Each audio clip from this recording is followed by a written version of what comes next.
So inter exams రాసే students అందరికీ అనేది ఒక గుడ్ న్యూస్ అనేది రావడం జరిగింది. ఆ గుడ్ న్యూస్ అనేది ఎక్స్ప్లెనేషన్ చేస్తాను. ఓవరాల్గా అప్డేట్లో వెళ్దాం.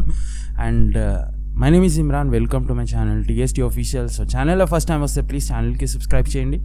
సో టైం వేస్ట్ చేయను. ఓవరాల్గా అప్డేట్ ఏంటంటే, ఇంటర్ పరీక్షల్లో నిమిషం నిబంధనపై విమర్శలు రావడంతో ఇంటర్ బోర్డు దిద్దుబాటు చర్యలకు దిగున్నట్లు తెలుస్తోంది. సో స్థానిక పరిస్థితులకు అనుగుణంగా 5 నిమిషాల వరకు ఆలస్యం అయిన పరీక్షకు అనుమతించాలని మౌఖిక ఆదేశాలు ఇచ్చినట్లు సమాచారం అన్నమాట.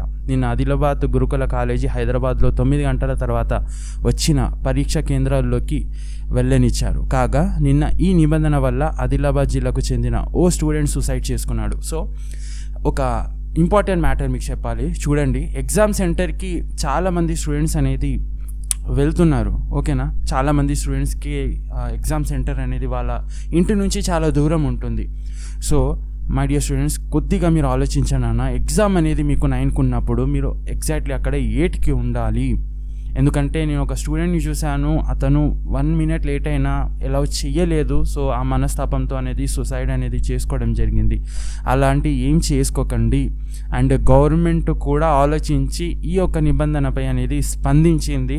సో ఎస్పెషల్లీ థ్యాంక్స్ గవర్నమెంట్కి. ఎందుకంటే చూడండి, చాలామంది స్టూడెంట్స్ అనేది కావాలని కూడా లేట్ వెళ్ళారు. బట్ కొన్ని సిచ్యువేషన్స్ అలా ఉంటాయి. బట్ ఇంత చిన్నదానికి మీరు అంత పెద్ద నిర్ణయం తీసుకోక్కర్లేదు. ఎగ్జామ్ ఇవాళ కాకుంటే రేపు సప్లీలో రాసి పాస్ కావచ్చు. కానీ life is first, study next. ఒకటి గుర్తుపెట్టుకోండి.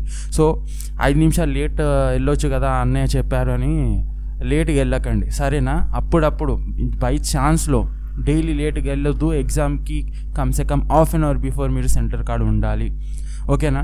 సో ఎవరైతే నా మాటకు అగ్రి ఉంటారో కింద కామెంట్ చేయండి. రేపటి వీడియోలో మళ్ళీ కలుస్తాను. So thanks for watching. జై హింద్.